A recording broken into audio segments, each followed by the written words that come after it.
Hello everybody and welcome back to another video. Today we're going to be discussing some of the surfaced drama between TV broadcasting and FIFA to strike a deal to carry the Women's World Cup next year. Here on She Scores Bangers.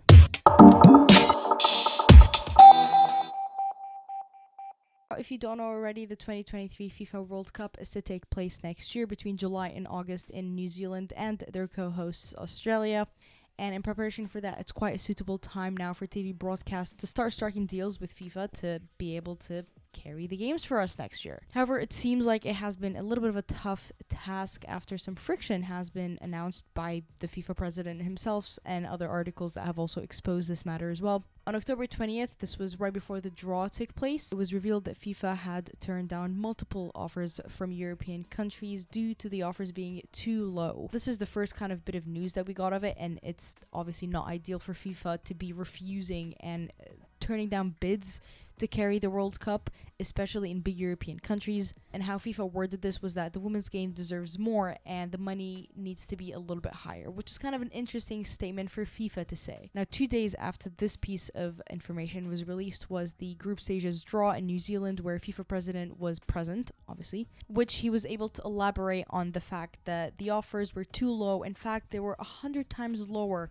than what they're used to seeing compared to the men's World Cup. He also spoke a little bit about how that this World Cup is going to cost them $400 million and they want to break even, as the previous World Cups have all been losses. Now, this is a huge statement which for me raises a lot of questions. Start off, the most important thing for me is that when you're going around talking about this much money, 100 times lower, 400 million US dollars, those are big numbers you're throwing around. And if you want those clauses to be a little bit more reliable, definitely a lot more valid, it's crucial to be transparent with where those contracts are going, where that money is being spent, why is it costing that much, what are you doing to try and break even, and also if they have a baseline set for the offers, because if it is a baseline that is ludicrous compared to the other deals before, or simply just not numbers that we have seen in the game before, it's important to have those numbers out and revealed when you're out here making big clauses like this. Which, also building on numbers and being a little bit transparent, is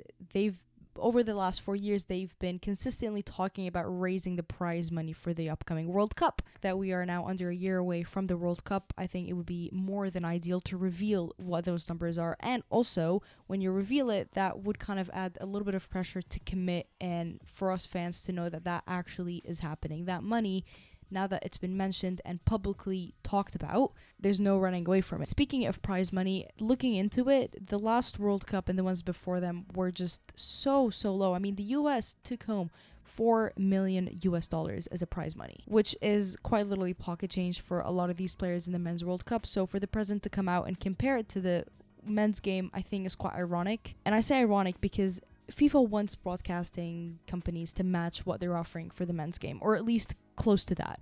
Which is funny because FIFA does not spend anywhere near the amount of funds and money on the Women's World Cup compared to the Men's World Cup. When you start playing this comparisons game, it adds a little bit of pressure to match numbers. And I'm pretty sure the fans are not asking FIFA to match those numbers, because we're probably still a few World Cups away from seeing those big numbers take place in the Women's World Cup game. And vice versa, FIFA should not be expecting broadcastings to pay and bid what they would bid for the men's game.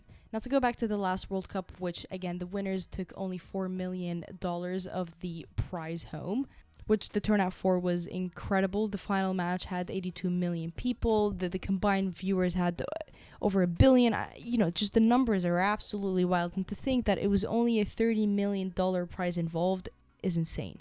This time, however, it is being held in New Zealand and Australia, which do have a significant time difference to a lot of countries. It was pretty funny, actually, during the draw, which took place in New Zealand, who were 17 hours ahead of my location, meaning that the draw over here was 2:30 a.m. My time zone, Eastern Standard Time, does have a fair amount of football, soccer fans in it. And so FIFA needs to understand that some games are not going to be as desirable as other games, and some broadcasting companies are not going to be willing to bid so high when they know some of these games are not going to attract numbers. For example, are people in France really going to wake up at like 4 a.m. to watch Japan versus Costa Rica? Probably not. And I don't think French broadcasters are going to see a lot of people tuning in and watching at 4 a.m. It has to be an understandable factor where FIFA is aware that some of these European countries are going to bid maybe slightly less than they would otherwise. And I have to say something, that this is not to take away from the fact that this World Cup must see investment. It needs as many broadcasting companies carrying as many games as possible. That is a must. It's almost like not negotiable. And maybe this is me being a little bit skeptical here, but I highly doubt that some of these European countries are not putting in a ton of money to carry these games, especially after the Euros that happened this summer. Which brings in a question of like, is FIFA being a little too greedy? I know that's a big statement, but like FIFA asking for money or FIFA saying there's not enough money, it doesn't seem plausible, really, does it? And I saw a lot of uproar on social media, specifically towards FIFA, of like, why did you pick New Zealand and Australia to host when you could have done it in Europe? And I think that's kind of, sure, maybe a frequent question, but kind of a silly one, because we need to grow the game elsewhere. It can't just be stuck in Europe more. Sure, Europe might be a little bit more friendly when it comes to more time zones, you could say. The AFCON Cup takes place in Africa. The Asian Cup takes place in one of the Asian countries. So it's great that we have those small competitions that take place in whatever kind of geographical area, but also for the World Cup, it's a huge competition. And I would say somewhat, and in the long run, it's a good strategic move to do it in Australia and New Zealand. Now, 2 days after that, it was confirmed that the RTE secures the World Cup rights as fixtures were confirmed, which is great. That was another talking point, that the fixtures were not confirmed. People did not know how it was going to suit their schedules. The second that schedule was out, honestly, I think it was a few hours later after this deal was secured.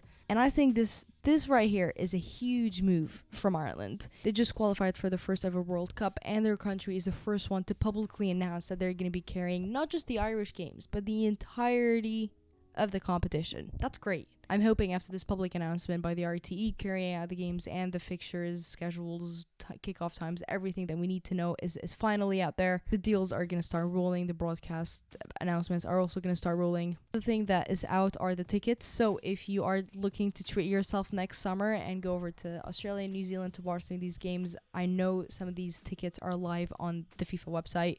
It's obviously a little bit too far away from now, so it's hard to schedule, but if you're looking to buy tickets, they're out, so definitely keep it in the back of your mind. One last thing that I just want to mention is everything that I've talked about, all the resources or the articles that I've been referencing to, I have a thread for all of them on my Twitter, so make sure you go check them out there. But I really want to hear your opinions on this. Do you think FIFA actually is kind of the victims here by not getting the money that they need to match this World Cup, or is it the broadcasts have been pretty nice, they've been putting up the money, but FIFA is just refusing to accept a certain amount of cash? Do you think this is going to escalate, or it is easily diffusable? Do you think that the Men's World Cup that is going to take place, next month, has any kind of influence on this? Do you think post-Qatar World Cup is going to have any influence on this? I want to know it all. There's a lot of discussion, there's a lot of talk around this issue right now, so let's hear it. As always, to stay updated and to continue enjoying the beautiful game, make sure you subscribe to us here on YouTube and follow us on Twitter. I will see you later.